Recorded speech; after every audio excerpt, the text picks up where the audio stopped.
rather soggier Snetterton 300 circuit greets the drivers for the Ginetta GT5 challenge. Certainly soggier than the track they had for the first two races today. Had its slightly damp and sketchy moments, but a rain shower within the last 5 minutes or so has made the track now wetter, I would say, than it's been at any other point so far today.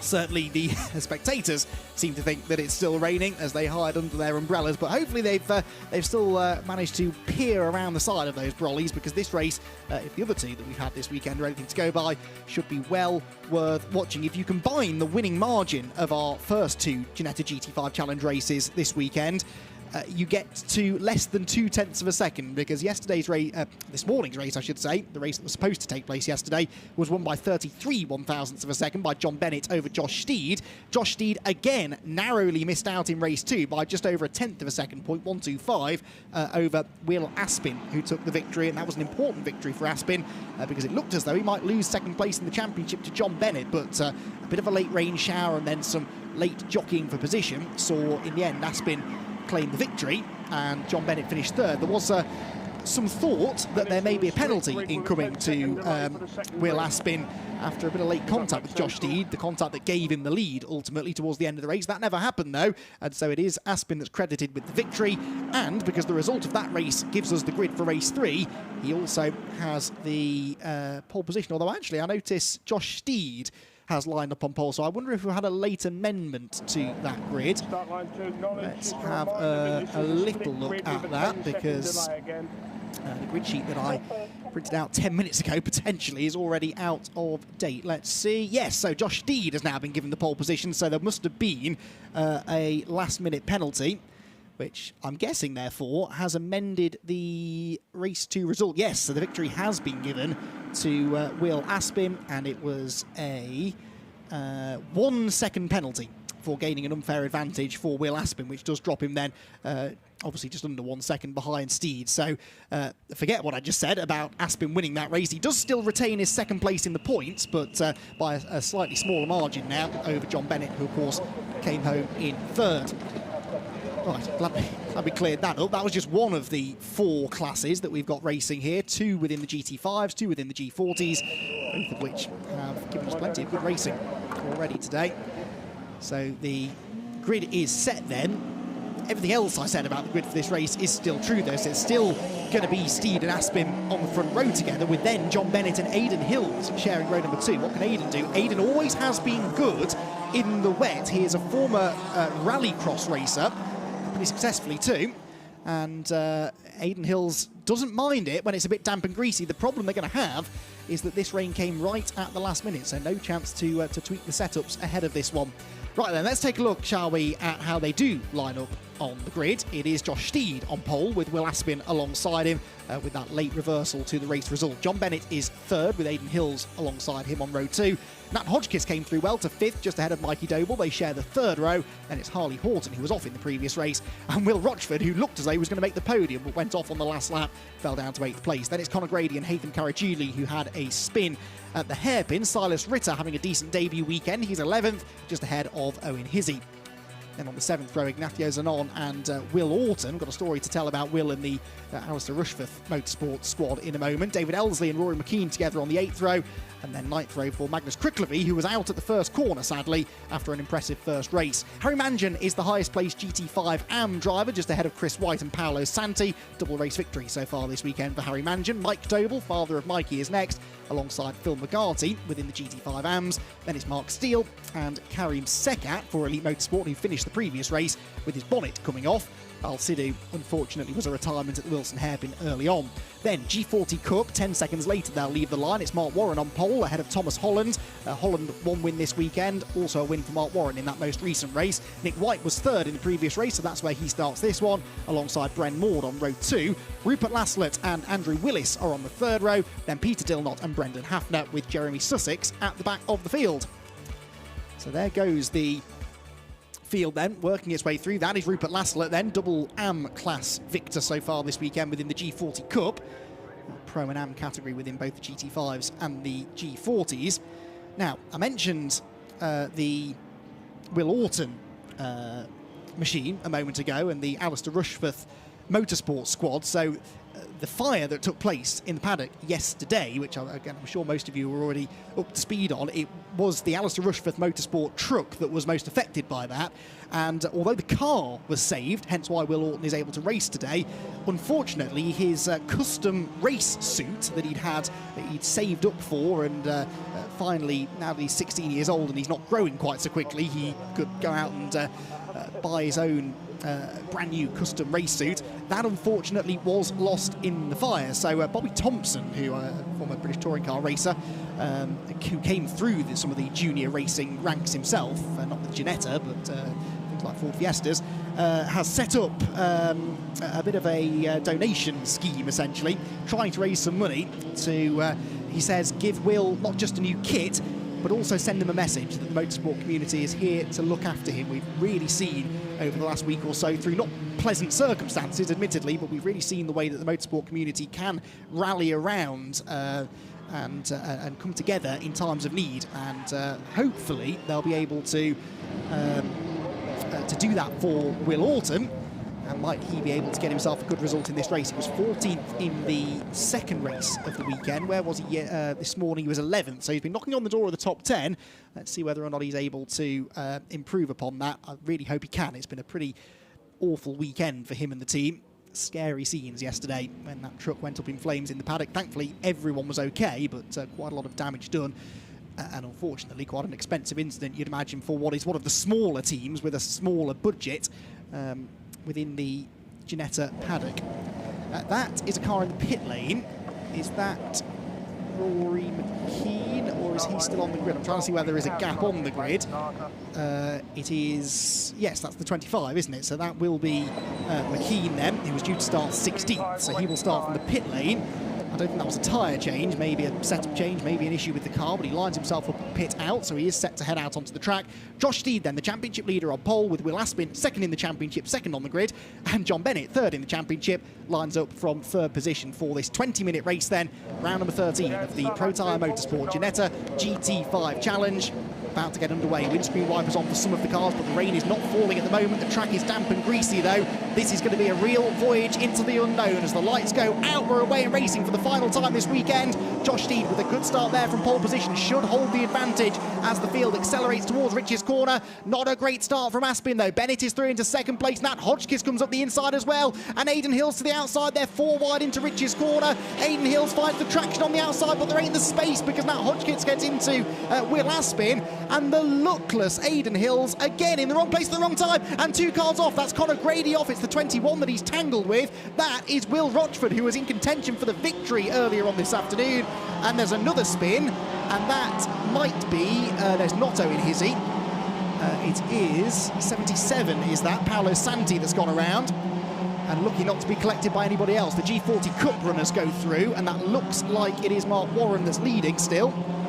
But that was always a risk, I guess, through the first corner in these tricky conditions. It's STEED then from Bennett, from HODGKISS, the top 3.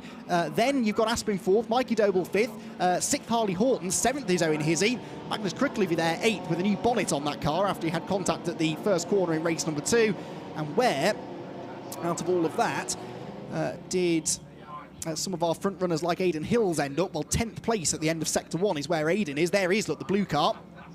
So Aidan Hill's just behind that group, actually. So it could have been worse. He had the right idea there, going to the outside. That's where the grip is, and he's trying it again now. Look at Oggies to get round the outside. There is much more grip in the wet on that outside line, but the risk is that the car on the inside washes out wide into you. That's precisely what happened to him at turn number 1.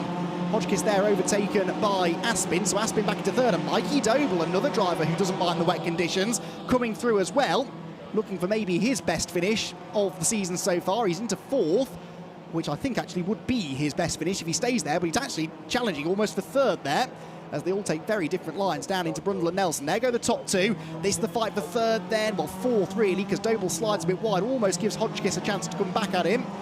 HODGKISS can't quite get the run out of Nelson, can he? Harley Houghton and Owen Hizzy are part of this scrap too.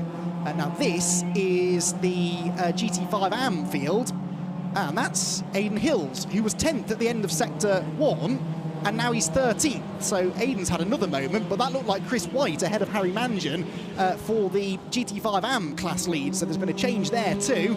But Aidan Hills, unfortunately, I don't know what happened to him the second time, but he's lost even more ground, presumably with another off, either out of Williams or through Brundle and Nelson. So an energetic opening lap of racing then in these damp conditions. Josh Steed leads by 3/10 over John Bennett then. First and third in the championship, these two respectively. There's Will Aspin. Mikey Doble next. Again, lots of different lines being taken, partly to try and find the grip, partly just so that you can see where you're going. It's there's quite a lot of spray being kicked up. You can see it really well from that shot, actually, as they go away from us down towards the Wilson hairpin. And that makes visibility into those braking zones really, really challenging. None of them going anywhere near the apex at Wilson, because where the rubber is laid down in the dry, it then becomes really, really slippery when it's wet, and that's why they're all trying to stay as far off that traditional racing line as possible. Now, G40s, what are they getting up to? That's the 69 of Peter Dilnot. Is he leading G40s? No, Thomas Holland is leading G40s in 23rd place, appropriately, for car number 23, from Brendan Maud second and Nick White in third. Peter Dilnot, though, 69, is leading the G40 AM category, so he is a class leader within a class, and that's Harley HAUGHTON off, going out of Palmer's. Hold your breath, let's hope everyone misses him. He's sort of back up to speed now, so I think the Elite Motorsport driver is okay, but that could have been nasty. Don't know whether he dropped a wheel on the curb. Well, let's find out. He was side by side going into the corner. That's the 65 car to his outside, and no, got nowhere near the curb, just a bit too aggressive on the throttle. The 65 was Mike Doble, so they were fighting for third within the GT5 AM class, but Karim takes himself well and truly out of that battle for the time being, although he's already fighting back past some of the G40 Cup cars. That looked like it was Thomas Holland, wasn't it, who's leading in G40 Cup. So Steed then with the lead still. Josh Steed, who had 1 win at Thruxton, 2 wins at Brands Hatch, another at Silverstone, and another 2 last time at Donington. Added to his win earlier on today. He has been the winningest driver of the season so far. It's there, goes a very robust move. Oh, and that is Harley HAUGHTON off.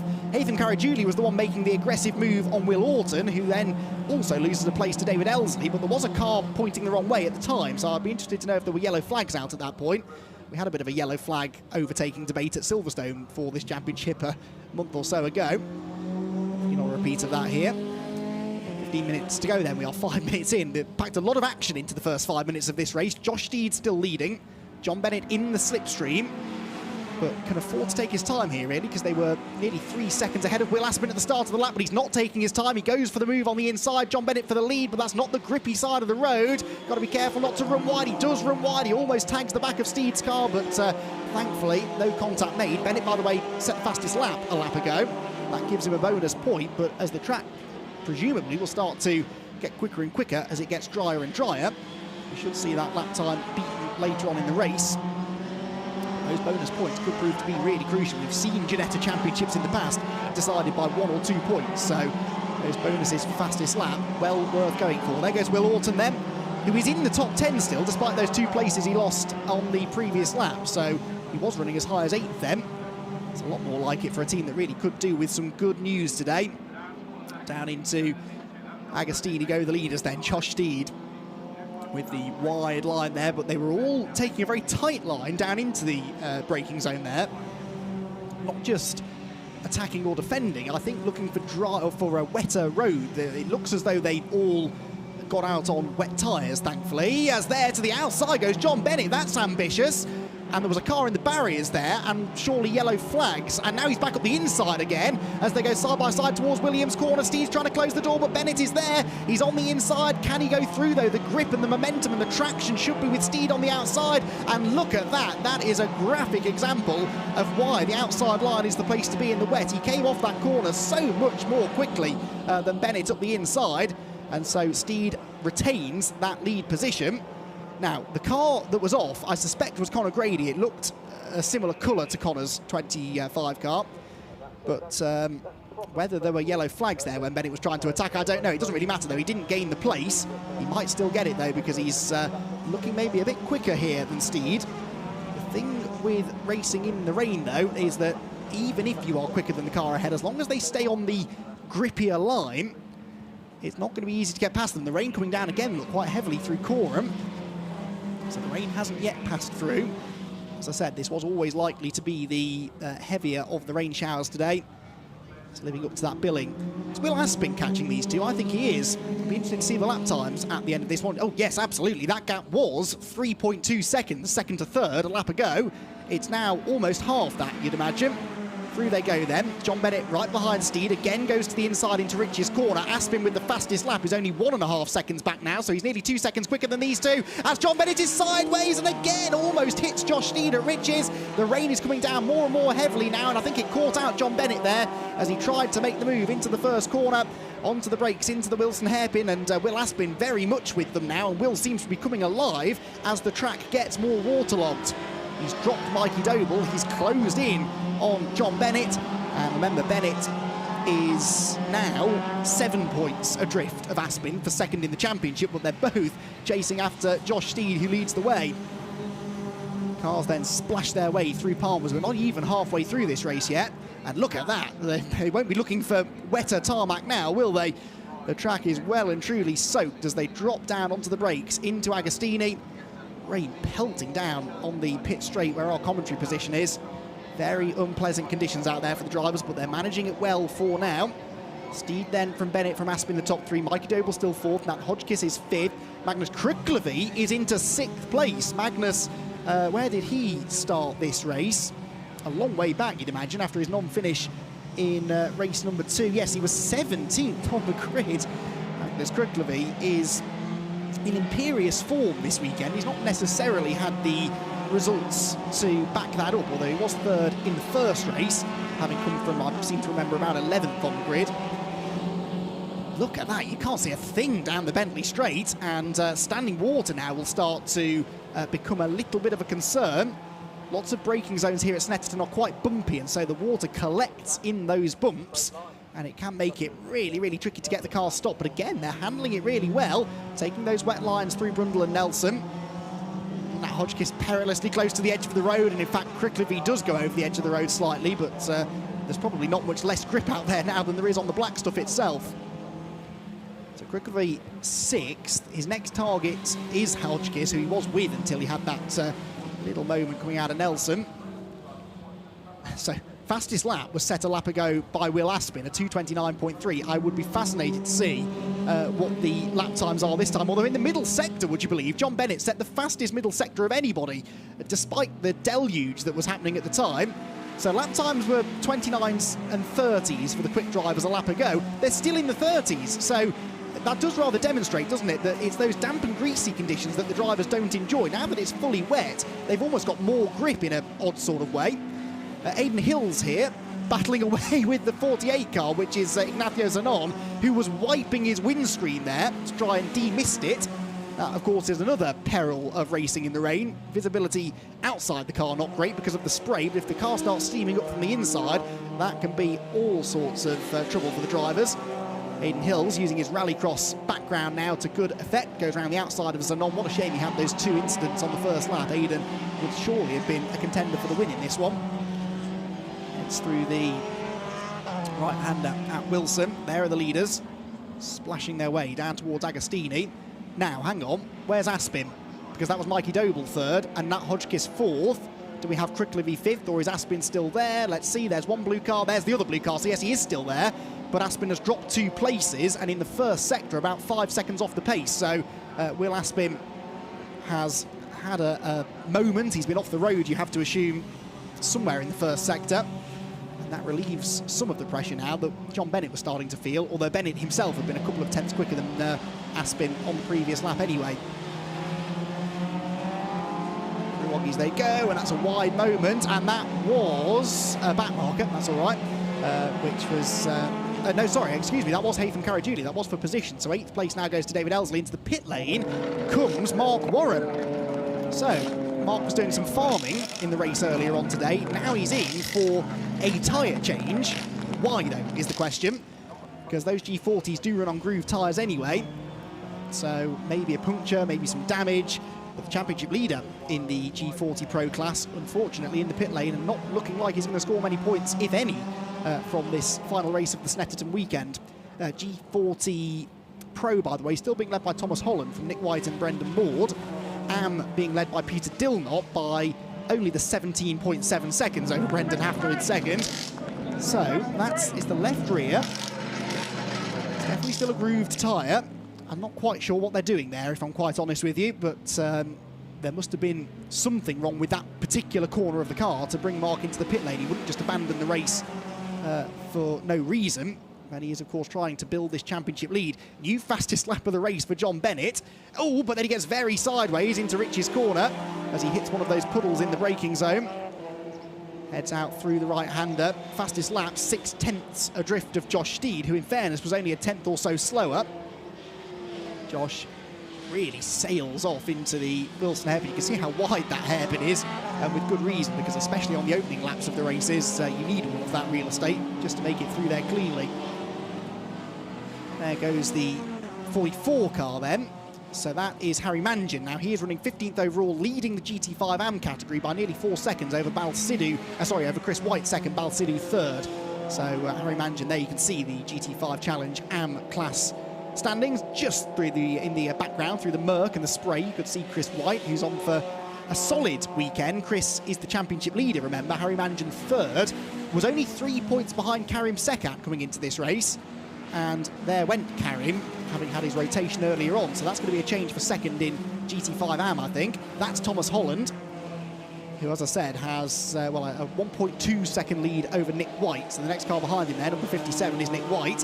Headlights ablaze for these G40 Pro front runners. There are the gaps. Look, Brendan Moore not that far back, actually, in third. Although, actually, I think that gap has gone out slightly now to 4.6 seconds. Second and third, into the hairpin, and to the outside there went the second place man in that class. That was a bold attempt to get through there from Nick White. Some different lines being used. There's Peter Dilnot, so he is your G40 AM leader.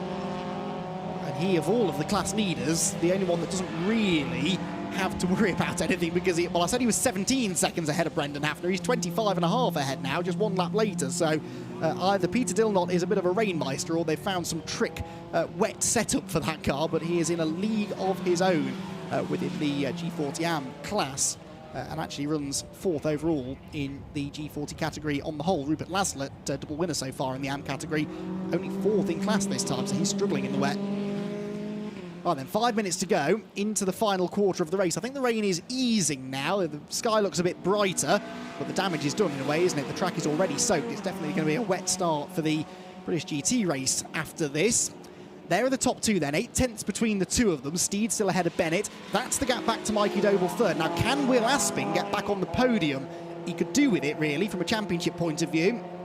He is 1.3 seconds though behind Mikey Doble. Then Nat HODGKISS there, number 95, is 5th. Magnus KRIKLYWI, number 66, after that first lap DNF in the second race of the weekend. From 17th on the grid to 6th, but he's now stuck a little bit, isn't he, behind Nat HODGKISS. Again, in the wet, there is really only one line that is particularly quicker around the lap, and that is that wide line. So to overtake, you have to go off that. And although you might be able to get up the inside and get alongside, it's very, very hard to complete the manoeuvre on corner exit. Look at them, perilously close to the edge of the road.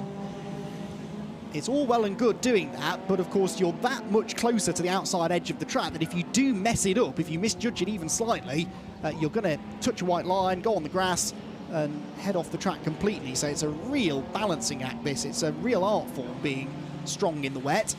John Bennett seems pretty strong, doesn't he? Because he's closed back in again here with a purple first sector. So faster than anyone's been so far in this race through sector 1 is John Bennett. And you can see what that means for the lead gap. That was nearly 9 tenths at the start of the lap. It's down now to just a couple of car lengths. Now, car 44 is Harry Mangian, who's had a spin going through Coram. So that is a big spin. He's a long way off the road. Of course, the grass, no purchase on that wet grass. And so Harry Mangian then, GT5 AM leader, is still the GT5 AM leader, despite that, would you believe, by about 3 seconds over Balsidou.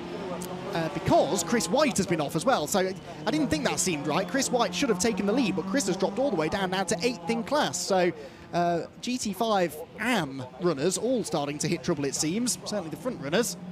And Chris White will be kicking himself because he'd already been off the road. Had he stayed on it, he would have inherited the class lead.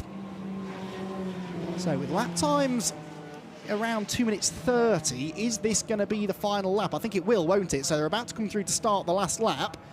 In dry conditions, they'd probably be able to get 2 more out of it, but Josh Steed only has to defend now for 1 more lap. 2.9 miles around the Snetterton 300 circuit. Josh Steed then looking for his second win, essentially, of the weekend. So too John Bennett, though. These have been the 2 winners so far. Bennett in race 1, Steed in race 2, after Aspin won on the road, but was penalised for that contact between the 2 of them.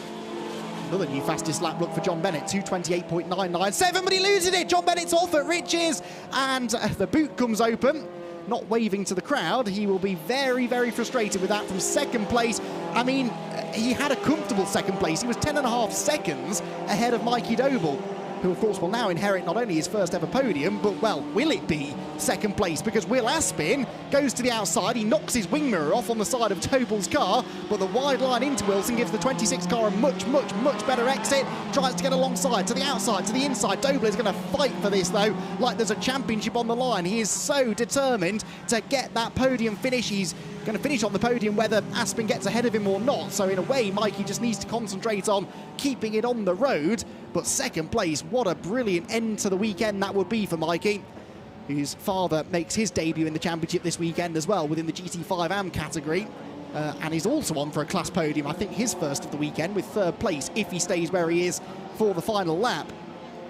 So John Bennett then, that spin for Bennett is going to have championship implications, because he was going to outscore Will Aspin in their battle for second in the points. And, well, unless Aspin himself runs into problems now on the last lap, that ain't going to happen. This is the fight then for second place. 88 Mikey Doble, 26 Will Aspin. Where did Bennett rejoin? 8th position. So John Bennett, can he gain any more, I wonder? Yeah, he's not that far behind David Ellesley. He could recover a place or 2 before the flag. Doesn't look like Aspin's going to be close enough to Mikey Doble. These two also, of course, have gained ground, haven't they now? Nat HODGKISS and Magnus KRIKLYWI, 4th and 5th respectively, with Owen Hizzy 6th. Off has gone Haytham Karajuli. That's coming out of Oggies. The 75 car has had a rotation, it would seem, through Brundle and Nelson, though, for what should be the final time of asking. Josh Steed is on course for a pretty comfortable race victory, actually, although it didn't look that way a minute or so ago. But that spin for John Bennett, and look, there was traffic up the road as well. This could have given John a chance to challenge, but he threw it away at turn 1. And Josh Steed, in the end, just has to carefully negotiate some of these G40 Cup cars. That's the 37 that he's passing now of Andrew Willis. Comes across the start-finish line, the time ticks to 0, the checkered flag is waiting, and Josh Steed is going to take victory in round number 13 of the Protyre Motorsport Ginetta GT5 Challenge in really, really tricky conditions as well, it must be said. Steed with the victory. Now, is it Mikey Doble second? Yes, it is. Mikey Doble with a second-place finish, and he punches the air in delight. He will be very, very pleased with that. We'll wait a minute to see whether his father can also get a class podium within the GT5 AM category. That is Harry Mangan, who somehow, despite that spin, is still leading the GT5 AM class. Balsidou, though, is the next car behind him, actually, and Bal's come through from the back of the grid to maybe challenge for the class win here. So there could still be a sting in the tail for the man who has dominated, really, the GT5 AM class this weekend, despite the moment he had here at Coram a few laps ago. Now, is he going to be a bit more circumspect through here because of that spin?